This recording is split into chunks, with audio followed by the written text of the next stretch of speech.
Hello, good morning, everybody. Thank you for joining us today. This is number 9 in CSW Group's series of webinars, Inspiring Futures.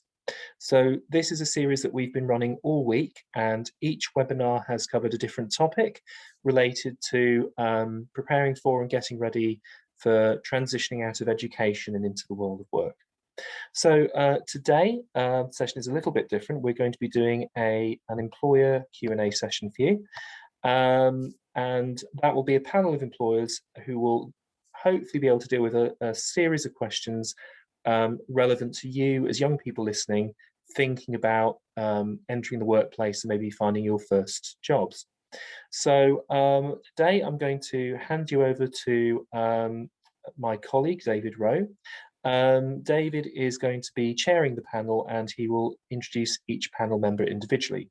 So we have a series of questions prepared, but if you would like to ask any of your own questions, you'll notice that Zoom has got a Q&A facility, and you are welcome to enter any questions you might have there, and we'll do our best to deal with those at the end. If you are listening with a teacher, if you're part of a class and the teacher's logged in on your behalf, maybe you can give the question to the teacher and they can field it for you. So without further ado, I will hand you over to David. Thanks, Ollie. Hi, everyone. Thanks for coming today to this to our webinar. So I'm Dave Rowe. I'm a career development consultant, work for CSW Group. So we've got 20 minutes for this session. So we'll crack on with introductions. John, would you like to go first? Say who you are, who you work for, what your job is. I am John Helliwell. I work for Babcock, and I'm a production support operative. Brilliant. And what does that involve, John? It involves doing various things. I deal with spreadsheets, Word documents. I deal with things like that. Fantastic. Thanks very much for coming. Mike, would you like to go next? Yeah, good morning, everybody. My name is Mike Halliwell. I also work for Babcock in Devonport Dockyard. I'm the head of training, learning and development. And to help you understand what that means, it's effectively I am the head teacher for the Babcock staff that work in Devonport. Brilliant. Thanks, Mike. Thanks for joining. Karen. Hi, everyone. My name's Karen, and I work at the National Marine Aquarium in Plymouth. And I'm a schools officer on the schools team. So my role is to take school groups around the building, run workshops with them. Sometimes I do virtual tours, which we've been doing recently, which is great fun. And I do quite a lot of the administration, bookings, and various other projects too. So yeah, it's good fun. That's great. Thanks, Karen. Thanks very much to you all for joining us today. So as Ollie said, we've got a few pre-prepared questions that students asked prior to the webinar. But yeah, anyone attending, if you want to ask a question, just pop it into the Q&A box and we'll pick that up. So let's start off with then. So what do you feel are the 3 most important skills that you would look for in a young employee? So 3 skills that you'd look for in a young employee. Who'd like to go first? Karen? Put you on the spot. I can go first, no problem. Go for it. So at the aquarium we have quite a few different departments. So I thought I'd focus mainly on the departments that are front of house, public facing departments. So when we have young people apply for jobs with us, we always look for the top thing we look for is motivation and enthusiasm. It's more of a quality, I suppose, than a skill, but it's just so incredibly important that you want to work with us and show that motivation and enthusiasm in your interview. So that way, even if you are just leaving school, maybe you're a bit worried you haven't got quite the skills that you would like to have. If you're motivated, it just shows that you're really keen to learn, and we can teach you on the job and get all those skills that you need to do the role efficiently. So always be enthusiastic, massively number 1. Also, I would say team working skills are really important. There's not many jobs at the aquarium where you are on your own. You're always in a team that involves, you have to know your role, you have to know the team goal, you have to know the roles of other people you work with, and just, you know, support each other in the team. And it can be little things like just keeping up team morale, you know, asking how each other's weekends are, that sort of thing. All little things like that are really important, we overlook sometimes. And I would say as well, communication skills, particularly with the public. So knowing how to communicate effectively and well with them, you know, simple things again that we might not really think about, but just, you know, being able to be, you know, make eye contact, be polite, go out of your way for them is always a great one as well.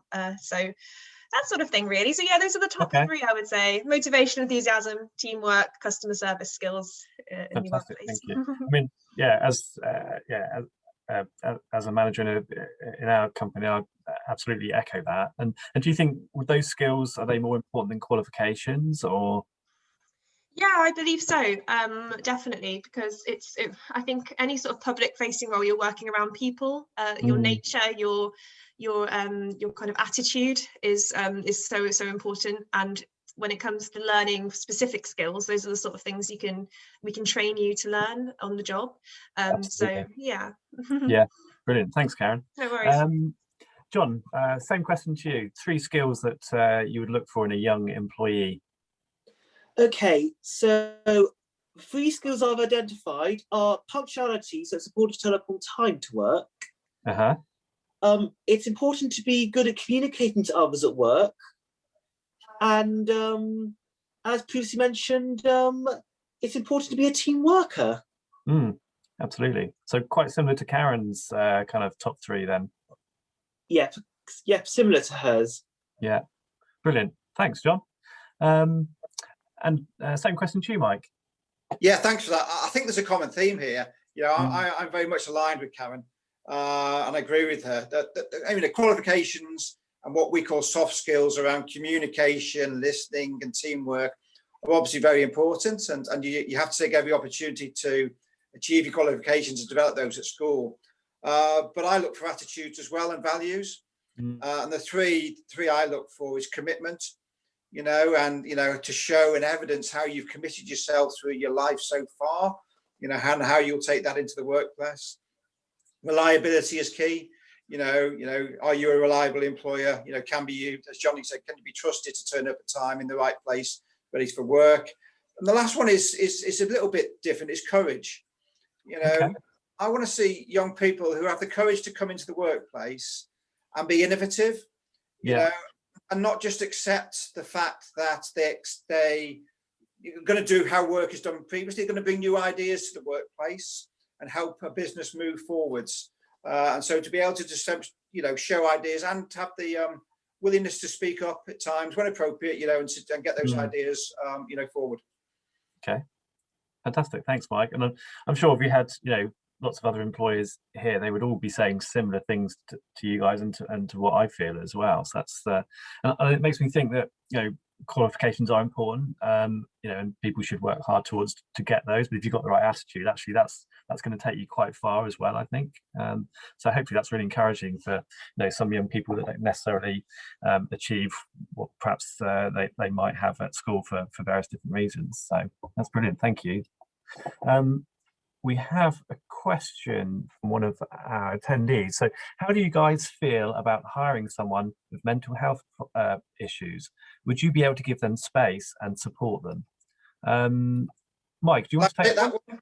Yes, please. Yeah, look, I only do because so John is my son. He's online today. John is autistic, you know, and John has just entered into Babcock, and we've specifically launched a scheme recently called a neurodiversity network, where we recognise that people do have challenges, either through learning disabilities or through other mental health issues. That means that they shouldn't be precluded from the workplace. They just need to be supported in the workplace. Yeah, brilliant. And that includes from how we assist them in gaining access to getting jobs.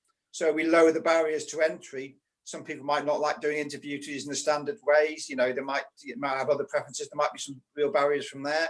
And then when they're in the workplace, how we absolutely support them in a way. From a mental health perspective, we've just launched an initiative around having mental health first aiders throughout our workforce. Okay.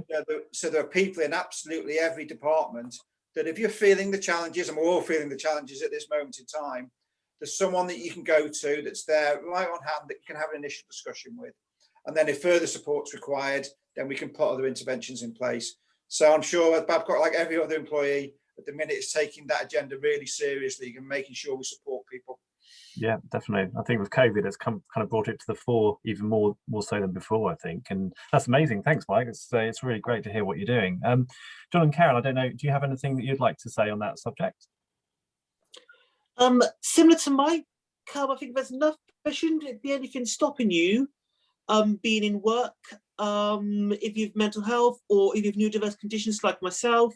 I have autism and it hasn't stopped me going to work. It's important to make them aware so they can make reasonable adjustments in line with the Equality Act 2010.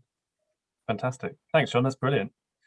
Yeah, I'd just like to add to that as well, just quickly. Just like Mike said, we have mental health first aiders in the aquarium too, which is brilliant, and we are registered as a mindful employer as well. So that's really important. So basically we're guided by professionals on how to provide the best support and information for staff when it comes to workplace mental health and well-being. So I think a lot of employers now are really on it with supporting people with mental health issues. So yeah, it's something that hopefully you won't need to worry about in the workplace. That's brilliant. That's so good to hear. Thanks, everyone. That's yeah, hopefully with some reassurance to the person that asked that question. Okay. So next question. I'm nervous about being interviewed for a job. How should I prepare? So if a young person is nervous about doing a job interview, totally understand that. How should they prepare for that? Yeah, Karen, do you want to take that one? Yeah, sure. So firstly, just to put your mind at ease a little bit, just remember that people interviewing you are all just humans who have also been in interviews, who have also been nervous, and they understand and they relate to you. So don't worry too much about that. Everyone gets nervous, and that's just normal. Yeah. But I would say the top three things you can do, if it were me, I would do a little bit of role play, maybe with a friend or a family member, and it's quite fun. And you can maybe focus on things like social skills in that. So maybe think about eye contact, how you present yourself, the pace you speak at, handshakes, all that kind of stuff.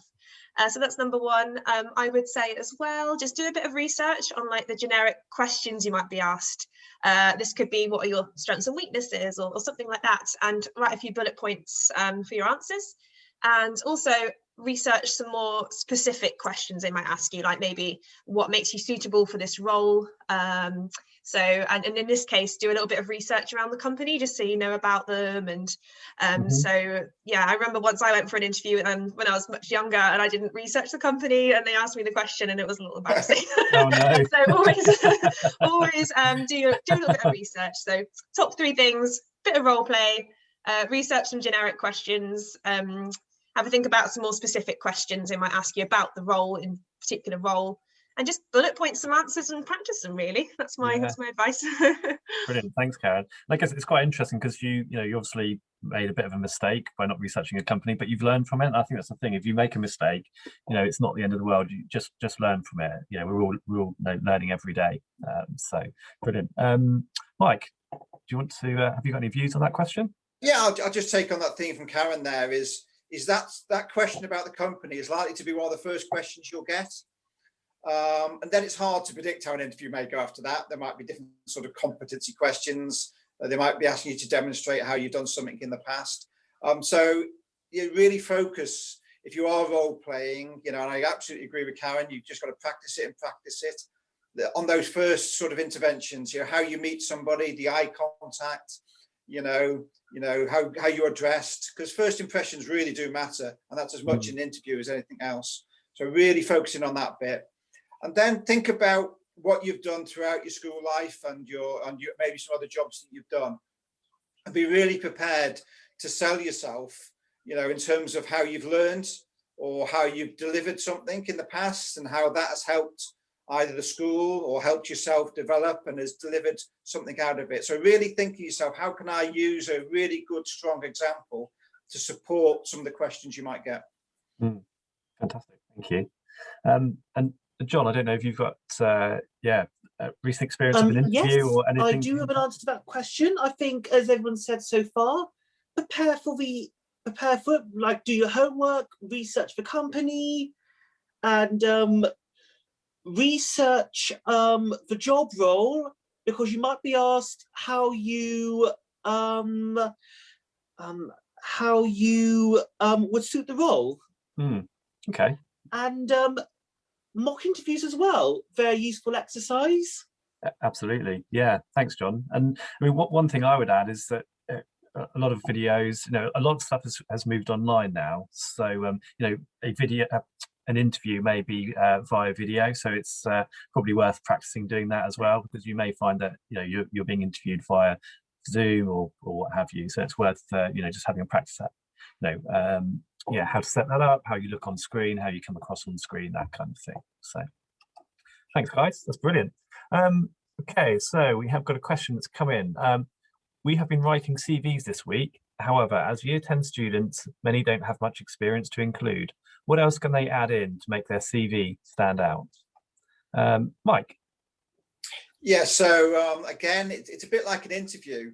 It's about the first part is the most important bit. And call it a summary or whatever that you want to call it. It's making sure that first component really gives the employer a good understanding of who you are as a person and what motivates you. Karen used the word motivate before. What motivates you and how that aligns to the company you're applying to. So with CVs, yes, have a template, have what I would call a generic template, which you can use. But my advice is to always, to a certain extent, make sure that when you forward it for a specific job aligns to the values of the company that you're applying for. Brilliant. Yeah, I completely agree. Thanks, Mike. John, do you have any anything to add? Yeah, agree with Mike there. I think maybe talk about what skills you have, what competencies you have, since I think Year 10s probably will have some competencies they can demonstrate. So I think that's worth including, but otherwise agree with Mike. Brilliant, thank you. John, can I ask, you mentioned the word competency. Some people on the webinar might not know what that means. Can you explain? It's basically skills, right. like communicating, punctuality and teamwork, like I mentioned earlier. Okay, brilliant, thank you. And Karen? I haven't got loads to add to that, really. I completely agree with John and Mike when it comes to writing a CV. Try and tailor it to the job role you're going for. And even though it seems a bit, well, if I haven't had a job before, what do I put on it? There's always something you can find. Like, think about clubs you may have joined. Think about your hobbies, and there are links you can make the sort of skills that the workplace are looking for. So, for instance, I mentioned teamwork earlier. I'm sure all of you guys have worked in a team at some point at school or in a club or whatever, and it's just kind of finding those sort of little links to what the employer might be looking for. But yeah, just think about different areas of your life and how you can put those on there and link them to the skills and qualities. Absolutely, thank you. I completely agree. As a careers advisor, I've worked with young people and they're saying, I've got nothing to put on my CV, but then actually when you have a conversation, they say, oh, I belong to this club and I do this and I do that, and actually they've generally got quite a lot. At least a few things that could go onto a CV. So it's just about thinking about beyond school and putting everything down. Brilliant, thank you. Okay. Next question. COVID-19 has affected a lot of jobs. What kind of jobs can I still get? Karen, do you want to take that one? Yes, absolutely. So when it comes to the aquarium, obviously the aquarium's been closed 3 separate occasions recently. So obviously they haven't been taking anyone on. And when we reopen, we'll have to, maybe we'll be taking people on, I'm not sure. But the main thing I'd like to say is that obviously we're a business, and in order for our business to run effectively, we need staff, and we need staff in all the departments, making all the kind of making all cogs in a big kind of organization. So basically the jobs available, I think, at the aquarium will be things like retail staff. So we always need retail staff to work in the shop, but also at the front desk. So so helping people purchase their tickets on the door and managing bookings, stuff like that. So we'll have cafe staff, so we need cafe staff in the cafe to prepare food, work the tills and take people's orders and manage stock, that sort of thing.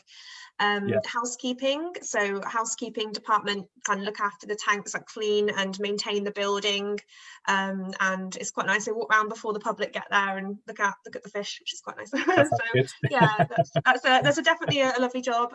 So we're always in need of people with housekeeping, and I'm actually part of the education team, so we have lots of ocean discovery rangers, we call them, who interact with the public around the building and making sure they have a lovely day out at the aquarium. So these are the sort of roles that pop up every now and then. I don't know if we'll be taking on anyone soon, but they do pop up, so always keep an eye on our website, and those are some really great jobs that allow you to get lots of transferable skills for your future career, really. So yeah, fantastic, thank you, it sounds really good. Mike, do you want to pick that one up? Yes, so we haven't stopped recruiting Babcock. You know, we have over 5,000 people in the dockyard, and we've had to carry on working, because we have to make sure we service the Navy's ships and submarines, which is the main job we do down in Devonport. So we're still recruiting across the board. The schools would have seen we've just been actively recruiting for our apprenticeship entry this year, and we're just getting to the stage of making offers around that for our entry into September. And that will continue, you know, going forward. So we'll have between 100 and 150 apprenticeships across, you know, our core technical trades and some higher level business apprenticeships associated with business administration, etc. So that all that is planning to carry on into the future, because Devonport needs to grow. There's a growing demand in terms of the work we have to do down there. So that's optimistic. Into next year, so we've got year 10s on the line today. I think we might be looking to adjust the offer into next year and maybe look into some traineeships. We're just looking at that now, whether that offers another path into the dockyard for people that might not have the same level of academic qualifications that are currently needed for apprenticeship schemes. But the offer is still very varied. You will struggle to find a job we don't have to do in the dockyard. You know, we have to make ropes still. We have to, we do catering. You know, we do the heavy technical jobs on the ships and submarines. We do financial, the commercial. We do the whole range of jobs. And so, you know, as with all sites, keep an eye on the Babcock website if you're interested in the role down there. But still, plenty of opportunities. That's great to hear. Brilliant. Just on that, I mean, both myself and John have started a new job in the dockyard during COVID, so there's two good examples. Oh, really? Oh, okay. So there are jobs out there, despite you know, there is some doom and gloom in the news around jobs, and I guess some industries aren't faring as well, but there are still jobs out there. And I think, Karen, you said about transferable skills. If you're finding that you're in a job that maybe is at risk, or then being able to use those transferable skills is really important, I think. Absolutely. Brilliant. John, I don't know, do you want to add anything to that one? Yes, I do. So I'm working from home at the moment, so it hasn't really affected my job, and I'm assuming that's the same for other office administration jobs, and that could be the way forward for some companies. Absolutely. So do you think a lot of jobs will stay kind of online, or lots of people will stay working from home? Yeah, I think some companies will be keeping people at home. Yeah. I think there'll be people doing office jobs at home. Yeah, I mean, I certainly will be. I think I'm staying at home for the foreseeable. So, okay, we've got a question coming in. Oh, hang on a second. Sorry. So someone's asked, will you be offering work experience this year? Shall I take that one, Dave? Yes, please, Mike. Thank you.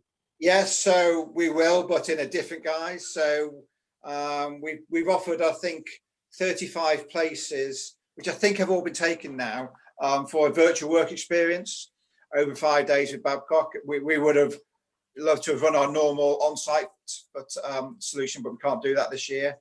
But just as it, myself and John have actually worked on a project to develop a virtual work experience sessions tailored specifically for either special educational schools, educational needs schools, or mainstream schools that have special educational needs pupils. And we're looking to roll that out from May this year. Again, it'll be a virtual event, but it will just give those people that do have some other challenges opportunity to understand, you know, what the life of work might look like in an organisation such as Babcock. That's amazing, brilliant. That sounds really, really good. Karen, what's your view on that?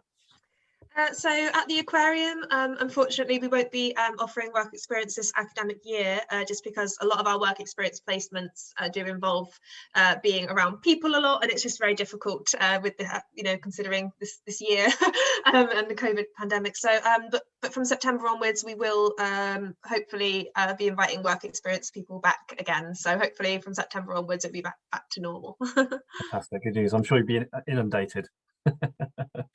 Fantastic. Okay, well, we have actually gone over time, but I think that was really good. It's yeah, really interesting, really informative. So hopefully everyone got a lot out of speaking to our panelists today. There's no more questions have come in. So yeah, I don't know, John, Mike, and Carol, I don't know if there's anything else that you'd like to sort of add before we finish. Do you want me to go, David? Go for it, Mike. Yeah. Yeah, you said before that there was a lot of bad news out there, and it is challenging going forward, and that means to a certain extent, you know, we all have to, you know, put even more preparation into how we make next transitions in our life, and for some people that be transition into work. But I'm fairly optimistic that, you know, we have many chances in the Southwest specifically where things will get back to normal fairly quickly if all plans stick to it. So, you know, stay optimistic. You know, do your work now to get ready for it. So when the job market opens fully again, and you never know, you know, it could even offer new types of opportunities that we didn't see before COVID. So, you know, that's my message really is, you know, please do stay positive out there, even though at the minute things might seem a bit challenging. Brilliant. Thanks, Mike. That's really good. Karen. Yeah, sure. Just quickly to finish, I've noticed I've talked a lot about front of house public facing roles here today, but just to make you aware, at the aquarium there are lots of behind the scenes roles, like looking after the animals at husbandry. There's engineers, we have a marketing team, and a lot of these roles do need quite a lot of qualifications, but you know, do think ahead, and if there's something that you'd really like to do in the future, don't, you know, research it, have a little look at what sort of skills you need, and start heading towards that, because there's lots of rewarding jobs out there as well, specifically at the aquarium. So I just thought I'd mention those ones. I hadn't really mentioned them much. Yeah. But also, yeah, just don't give up if you do, if you don't get a job offered to you after an interview. It can be a little bit upsetting, but don't lose heart, because you've all got something to offer. You've all got your, you know, just have confidence in yourselves, and yeah, you'll get there. And yeah, best of luck to everybody. Thanks, Karen. That's brilliant. And finally, John. Thank you very much. So I enjoyed the session, and got all sorts of things lined up. Let's see, virtual experience. Yeah, thank you very much for attending. I wish you the best of luck for your futures, and hope you take a nothing from today's session. Wish you the best of luck for the future, whichever company you want to join. Thank you very much. Thanks, John. That's brilliant. Yeah, thanks to everyone. And I think, yeah, really good message there. Stay positive. You know, we will bounce back from COVID, and there are jobs out there. So so yeah, just keep working hard, preparing for it, and yeah, don't give up. Okay, thanks everyone. Hope you enjoyed the session. Thanks very much. Thank you, David. Thank you also to all the panelists. I think lots and lots of really useful information there, and hopefully some reassurance to young people who are thinking about the world of work, and especially thinking about what that's going to be like in the current context with COVID and all the other challenges we've had this past year. So if anybody listening has a question that they didn't want to pose live, this is the inbox to send it to. It's careerquestion@cswgroup.co.uk. Please send your questions there. We'll be happy to deal with those individually. Also, all of the webinars that we've shown this week will be recorded, and at a later date will be made available through the CSW Group YouTube channel. So thank you once again for attending, and thank you to David and all of our panelists.